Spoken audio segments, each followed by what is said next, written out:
ನಮಸ್ಕಾರ ಸ್ನೇಹಿತರೆ, ನಾವಿಲ್ಲಿ ನೋಡ್ತಾ ಇರುವ ಕೃತಿಯ ಹೆಸರು ಗಾಡ್ಸ್ ಗ್ರ್ಯಾಂಡರ್. ಬರೆದವರು G.M. ಹಾಪ್ಕಿನ್ಸ್. ನೀವಿನ್ನೂ ನಮ್ಮ ಚಾನಲ್ ಸಬ್ಸ್ಕ್ರೈಬ್ ಮಾಡಲಿಲ್ಲ ಅಂದರೆ ದಯವಿಟ್ಟು ಚಾನಲ್ ಸಬ್ಸ್ಕ್ರೈಬ್ ಮಾಡೋದನ್ನು ಮರಿಬೇಡಿ. ಹಾಗಿದ್ರೆ ನಾವು ಗ್ರ್ಯಾಂಡರ್ ಅಂದರೆ ಏನು ಅನ್ನೋದನ್ನು ನೋಡೋಣ. ಗ್ರ್ಯಾಂಡರ್ ಅಂದರೆ ಭವ್ಯತೆ ಎನ್ನುವ ಅರ್ಥವನ್ನು ಕೊಡುತ್ತದೆ. ಗಾಡ್ಸ್ ಗ್ರ್ಯಾಂಡರ್ ಅಂದರೆ ದೇವರ ಭವ್ಯತೆ ಅಥವಾ ದೇವರ ಮಹಿಮೆ ಎಂದು ಅರ್ಥ. ಹಾಗಿದ್ರೆ ಡೈರೆಕ್ಟ್ ಪೋಯಮ್ ಕಡೆ ಹೋಗೋಣ. The world is charged with the grinder of god. ಈ ಪೂರ್ತಿ ವಿಶ್ವದಲ್ಲಿ ದೇವರ ಮಹಿಮೆ ಅನ್ನೋದು ಒಂದು ವಿದ್ಯುತ್ತಿನ ರೀತಿ ಸಂಚರಿಸ್ತಾ ಇದೆ. ಚಾರ್ಜ್ಡ್ ಅಂದರೆ ಇಲೆಕ್ಟ್ರಿಕ್ನ ಕರೆಂಟ್ ಅಂದರೆ ವಿದ್ಯುತ್ ಹೇಗೆ ಪ್ರವಹಿಸ್ತಾ ಇದೆ ಅದೇ ರೀತಿ ಚಾರ್ಜ್ ಮಾಡ್ತಾ ಇದೆ. It will flame out like shining from shook foil. ಅದು ಹೊಳಿತಾ ಇದೆ ಯಾವುದರಿಂದ ಅಂದರೆ ದೇವರ ಶಕ್ತಿಯಿಂದ. ಇದೊಂದು ಶೂಕ್ ಫಾಯಿಲ್ನ ರೀತಿ. ಯಾವ ರೀತಿ ಆ ಶೂಕ್ ಫಾಯಿಲ್ ಅಂದರೆ ಹೊಳಿತಾ ಇರೋ ಒಂದು ವಸ್ತುವನ್ನು ಇನ್ನಷ್ಟು ಬೆಳಕಿಗೆ ಇಟ್ಟಾಗ ಇನ್ನಷ್ಟು ಅದರ ಹೊಳಪು ಹೆಚ್ಚಾಗುತ್ತದೋ ಅದೇ ರೀತಿ ದೇವರ ವೈಭವ ಅನ್ನೋದು ಈ ಯೂನಿವರ್ಸ್ನಲ್ಲಿ ದಿನ ಹೋದ ಹಾಗೆ ಹೆಚ್ಚಾಗುತ್ತಲೇ ಇದೆ. ಫಾಯಿಲ್ ಅಂದರೆ ತಲ್ವಾರ್ ಅಂದರೆ ಖಡ್ಗ ಅನ್ನುವ ಅರ್ಥವನ್ನು ಹೊಂದಿದೆ. ಖಡ್ಗದ ಬಾಯಿ ತುಂಬ ಮೊಣಚಾಗಿರ್ತದೆ. ಅದಕ್ಕೆ ಬೆಳಕು ಬಿದ್ದಾಗ ಮತ್ತಷ್ಟು ಹೊಳಪನ್ನು ಕಾಣ್ತದೆ. It gathers to a greatness like the ooze of oil crushed.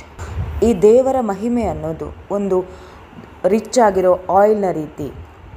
ಊಸ್ of oil ಅದರ ನಿಜವಾದ ಶಕ್ತಿ ಹೊರಗೆ ಬರುವಂತಹದ್ದು ಅದನ್ನು ಸರಿಯಾಗಿ ಅರೆದು ಹಚ್ಚಿಕೊಂಡಾಗ ಮಾತ್ರ. ಇದೇ ರೀತಿ ದೇವರ ಮಹಿಮೆಯನ್ನು ಕೂಡ ನಾವು ಹೊರನೋಟದಿಂದ ಗೆಸ್ ಮಾಡೋದು ಸಾಧ್ಯವಿಲ್ಲ. ಅದನ್ನು ಸ್ವಂತ ಅನುಭವಿಸಿದಾಗ ಮಾತ್ರ ಆ ವೈಭವವನ್ನು ವರ್ಣಿಸಲು ಸಾಧ್ಯ. ವೈ ಡು ಮೆನ್ ದೆನ್ ನಾವ್ not wreck his rod.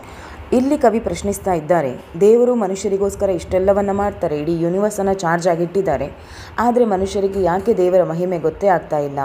Not ರೈಕ್ his rod ಅಂದರೆ ದೇವರ ಮಹಿಮೆಯನ್ನು ಯಾಕೆ ಮಾನ್ಯತೆ ಮಾಡ್ತಾ ಇಲ್ಲ, ಗಮನಿಸ್ತಾನೇ ಇಲ್ಲ. ತನ್ನ ಪ್ರಶ್ನೆಗೆ ತಾನೇ ಉತ್ತರಿಸ್ತಾ ಕವಿ ಮುಂದುವರಿಸ್ತಾರೆ, generations have trod have trod have ಟ್ರಾಡ್.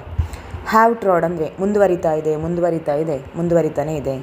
Generations ಅಂದರೆ ತಲೆಮಾರುಗಳು ಮುಂದುವರಿತಾನೇ ಇದೆ. And all is seared with trade bleared smeared with toil. ಇಲ್ಲಿ ಸಿಯರ್ಡ್ ಅಂದರೆ ಟ್ರೈ ಮಾಡುವಂತಹದ್ದು, ವಿತ್ ಟ್ರೇಡ್ ಅಂದರೆ ವ್ಯಾಪಾರ. ಮನುಷ್ಯ ವ್ಯಾಪಾರದಲ್ಲಿ ಎಷ್ಟು ಅಂಧನಾಗಿದ್ದಾನೆ ಅಂದರೆ ಎಲ್ಲವನ್ನು ಹೊತ್ತಿಸಿ ಬಿಟ್ಟಿದ್ದಾನೆ. ಬ್ಲಿಯರ್ಡ್ ಅಂದರೆ ಅಂಧಗೊಳಿಸುವುದು ಅಂದರೆ ಕತ್ತಲು ಮಯಗೊಳಿಸುವುದು. ಸ್ಮಿಯರ್ಡ್ ಅಂದರೆ ನಾಶಗೊಳಿಸುವುದು. ವಿತ್ ಟಾಯ್ಲ್ ಅಂದರೆ ಹಾರ್ಡ್ ವರ್ಕ್ ಮಾಡಿ ಎಲ್ಲ ಕೆಲಸವನ್ನು ಮಾಡ್ತಾ ಇದ್ದಾನೆ. ತನ್ನ ಮನುಷ್ಯ ನಿರ್ಮಿತ ವಸ್ತುಗಳಿಂದ ಈ ಪ್ರಕೃತಿಯನ್ನು ಒಟ್ಟಾಗಿ ಧ್ವಂಸ ಮಾಡಿ ಹಾಕಿದ್ದಾನೆ, ನಾಶಗೊಳಿಸಿದ್ದಾನೆ ಎನ್ನುವ ಅರ್ಥ. And wears man's smudge. Smudge ಅಂದರೆ ಗಲೀಜುಗೊಳಿಸೋದು, ಹಾಳು ಮಾಡುವುದು. ಯಾವಾಗ ಯಾವ ವಸ್ತುವಿನ ಮೇಲೆ ಮನುಷ್ಯನ ಹಕ್ಕು ಚಲಾಯಿಸಲ್ಪಡ್ತದೆ ಆ ವಸ್ತು ಪೂರ್ಣವಾಗಿ ನಾಶಗೊಳ್ತದೆ. ಮನುಷ್ಯ ಎಲ್ಲವನ್ನು ನಾಶ ಮಾಡೋದ್ರಲ್ಲಿ ಸಂತಸವನ್ನು ಪಡ್ತಾನೆ. And shares man's smell. ಪ್ರತಿಯೊಂದು ದೇವರ ವಸ್ತುವಿನಲ್ಲೂ ಮನುಷ್ಯನದ್ದೇ ಪ್ರತಿಧ್ವನಿ ಅಥವಾ ಅವನದೇ ಸ್ಮೆಲ್ ಬರ್ತಾ ಇದೆ, ಅವನದೇ ಹೊಳಪು ಕಾಣ್ತಾ ಇದೆ. ಅದನ್ನು ಹೊಳಪು ಅಂತ ಹೇಳದೆ ನಾಶ ಅಂತ ಕವಿ ಹೇಳ್ತಾ ಇದ್ದಾರೆ. ದ ಸಾಯಿಲ್ ಈಸ್ ಬೇರ್ ನಾವ್. ಮಣ್ಣು ಕೂಡ ಹಾಳಾಗ್ತಾ ಇದೆ, ಆದರೆ ಮನುಷ್ಯ ಅದನ್ನು ಗಮನಿಸ್ತಾ ಇಲ್ಲ. ಯಾರೂ ಕೂಡ ತನ್ನ ಪಾದಗಳಿಂದ ಆ ಮಣ್ಣಿನ ಸುವಾಸನೆಯನ್ನು ಅಥವಾ ಅದರ ಯೋಗ್ಯತೆಯನ್ನು ಅಳೆಯೋದೇ ಹೋಗೋದಿಲ್ಲ. ನೇಚರ್ನೊಂದಿಗೆ ಮನುಷ್ಯನ ಕನೆಕ್ಷನ್ ಇರುವುದೇ ಮಣ್ಣಿನ ಮೂಲಕ, ಅದನ್ನೇ ಮನುಷ್ಯ ಗಮನಿಸ್ತಾ ಇಲ್ಲ. ಬೀಯಿಂಗ್ ಶಾರ್ಡ್ ಅಂದರೆ ಮಣ್ಣಿನ ಮೇಲೆ ಚಪ್ಪಲ್ ಹಾಕ್ಕೊಂಡು ತನ್ನದೇ ಆದ ಪ್ರಪಂಚದಲ್ಲಿ ವಿಹರಿಸ್ತಾ ಇದ್ದಾನೆ. ಈ ಎಲ್ಲ ಭಾವನೆಗಳನ್ನು ಮನುಷ್ಯ ಬಿಡಲಿಕ್ಕೆ ತಯಾರಾಗಿಲ್ಲ. ಆ್ಯಂಡ್ ಫಾರ್ ಆಲ್ ದೀಸ್, ಇಷ್ಟೆಲ್ಲ ಆದರೂ ಕೂಡ nature is never spent. Nature ತನ್ನ ಶಕ್ತಿಯನ್ನು ಬಿಟ್ಟು ಕೊಡೋದೇ ಇಲ್ಲ. There lives the dearest freshness deep down things. ಮನುಷ್ಯ ಮಾಡಿದ ಮ್ಯಾನ್ ಮೇಡ್ ಥಿಂಗ್ಸ್ನ ಕೆಳಗೆ ಪ್ರತಿಯೊಂದು ವಸ್ತುವಿನ ಒಳಗೂ ದೇವರು ಮಾಡಿದಂತಹ ಪ್ರಕೃತಿಯ ಅಂಶಗಳು ಇನ್ನೂ ಜೀವಂತವಾಗಿದೆ. And though the last light off the black west went. ಅದರೊಂದಿಗೆ ಸೂರ್ಯ ತನ್ನ ದಿನದ ಕೊನೆಯನ್ನು ಪಶ್ಚಿಮದ ದಿಗಂತದಲ್ಲಿ ಮುಗಿಸ್ತಾನೆ. Oh morning at the brown brink eastward springs. ಸೂರ್ಯ ಪ್ರತಿದಿನ ಈಸ್ಟ್ನ ಅಂದರೆ ಪೂರ್ವದ ದಿಗಂತದಲ್ಲಿ ಉಗಮಗೊಳ್ತಾನೆ, ಉದಯ ಆಗ್ತಾನೆ. ಇದೇ ರೀತಿ ಒಂದು ಸೈಕ್ಲಿಕ್ ಮೂಮೆಂಟ್ ಆಗ್ತಾ ಇದೆ. ಯಾಕೆ?